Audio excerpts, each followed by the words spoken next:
ज़मरुद और अदनान की असीम मोहब्बत जल्द तारीख का हिस्सा बन जाएगी। देखो तो इस मक्कार को। लड़की, मैंने सब सुन लिया है और तुम अब बच नहीं सकोगी। अभी क्या कहा तुमने फोन पे? मेरी तरफ देखो लड़की, तुम मेरी बेटी और उसके शौहर के बीच में नहीं आओगी, समझ गई तुम? अच्छी तरह समझ लो मेरी बात। हुरिया साहिबा, जबान संभाल कर बात करें।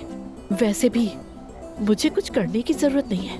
क्या तलाक के कागजात तुमने साइन नहीं किए थे? खबरदार, जो मुझ पे इल्जाम लगाने की कोशिश की तुमने। कितनी बेशर्म हो, मैंने अपने कानों से सुना है तुम अभी क्या कह रही थी। समझती क्या हो खुद को तुम? चीर के रख दूंगी, तुम्हें नोच दूंगी, बेशर्म लड़की। अच्छा करके दिखाओ। अदनान की बीवी को छूना बड़ी हिम्मत का काम है।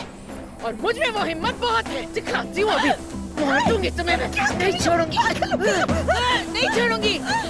ये क्या कर रही हैं आप लोग? अम्मी, छोड़ो उसे। जादू करनी।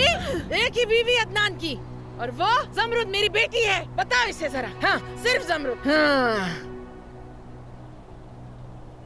हुरिया साहिबा, ये क्या हो रहा है? हाँ, इसकी हिम्मत तो देखो। इसने किसी से कहा कि वो ज़मरुद और अदनान की मोहब्बत को तबाह कर देगी। दानिया, ये सब क्या है? अदनान, एक मिनट। हुरिया साहिबा, मैंने अभी क्या कहा था? बराए मेहरबानी क्या आप दोबारा बता सकती हैं? इसने कहा कि ज़मरुद और अदनान की अजीम मोहब्बत जल्द तारीख बन जाएगी। हाँ,